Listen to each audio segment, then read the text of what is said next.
तीसरी बार भारत का प्रधानमंत्री बनने की ओर तेजी से बढ़ रहे हैं नरेंद्र मोदी। इस बार भी चलेगा मोदी मैजिक। मोदी को घेरने चले विपक्ष की निकली हवा। देश में हर तरफ लोगों की एक ही राय, मोदी सरकार फिर से आए। मोदी को हराने का विपक्ष का सारा प्लान फेल। सीट बंटवारे को लेकर अभी से शुरू हो गए मतभेद। जाति जनगणना का मुद्दा उठाकर खुद फंस गए विपक्षी। अब आपस में ही हो रहा है सीट को लेकर बड़ा खेल। भारतीय जनता पार्टी को सत्ता से बेदखल करने के लिए इस बार विपक्षी पार्टियों ने महागठबंधन बनाया, जिसमें ज्यादातर ऐसी पार्टियां हैं जिनकी प्रदेश में सरकार है या फिर वो सरकार बनाने से चूक गए।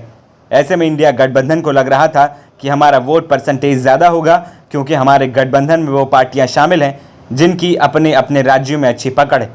इसी वजह से हर किसी को लग रहा था कि इंडिया गठबंधन इस बार कमाल कर जाएगा, क्योंकि उसके गठबंधन में वो सभी पार्टियां शामिल हैं जिनकी प्रदेश में सरकार है या फिर सरकार बनने से कुछ ही सीट चूक गए। इससे गठबंधन के उम्मीदवारों को फायदा मिलेगा। लेकिन हम आपको बताने जा रहे हैं कुछ ऐसे आंकड़े जिससे ये साफ हो गया है कि इंडिया गठबंधन का सपना धरा का धरा रह जाएगा। इंडिया गठबंधन में कुछ ऐसी पार्टियां हैं जिनका अपने प्रदेश में वर्चस्व है और उन्हें हराना आसान नहीं है। जैसे पश्चिम बंगाल में ममता बनर्जी, बिहार में नीतीश कुमार, दिल्ली में अरविंद केजरीवाल। तो वहीं कुछ ऐसी पार्टियां हैं जिनका अपने प्रदेश में बेहतर प्रदर्शन है। जैसे उत्तर प्रदेश में अखिलेश यादव, महाराष्ट्र में उद्धव ठाकरे, जिनकी हाल ही में सरकार गिरी है। इन लोगों की अपने प्रदेश में अच्छी पकड़ है और वोट बिखरने से रोकने की क्षमता रखते हैं। लेकिन हम आपको बताते हैं कि वोट हमेशा पार्टी के नाम पर नहीं, बल्कि जनता की इच्छा पर मिलता है। पिछले 2 बार से भारतीय जनता पार्टी की जीत का कारण सिर्फ एक ही रहा है, वो है प्रधानमंत्री नरेंद्र मोदी का चेहरा। विपक्ष के हारने की बस एक ही वजह है कि उसके पास पीएम उम्मीदवार का कोई भी चेहरा नहीं है। जब भी विपक्ष की बैठक होती है तो लोग ये अनुमान लगाते हैं कि इस बार प्रधानमंत्री के चेहरे की घोषणा हो जाएगी। लेकिन विपक्ष की बैठक से ऐसा कोई निर्णय सामने नहीं आता है कि प्रधानमंत्री का चेहरा कौन होगा। भारत में अगर देखा जाए तो सबसे ज़्यादा लोग प्रधानमंत्री के रूप में नरेंद्र मोदी को देखना चाहते हैं।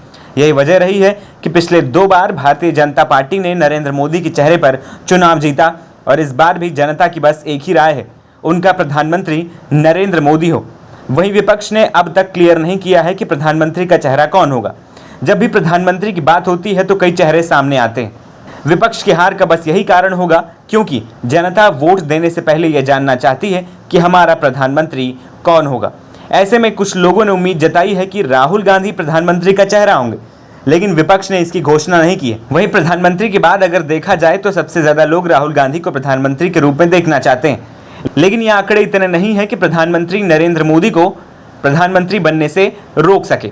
अगर नरेंद्र मोदी और राहुल गांधी के प्रधानमंत्री उम्मीदवार होने पर वोट प्रतिशत की बात की जाए तो 28 से 30% लोग राहुल गांधी को प्रधानमंत्री के रूप में देखना चाहते हैं, जबकि 25 से 38% लोग मोदी को प्रधानमंत्री के रूप में देखना चाहते हैं।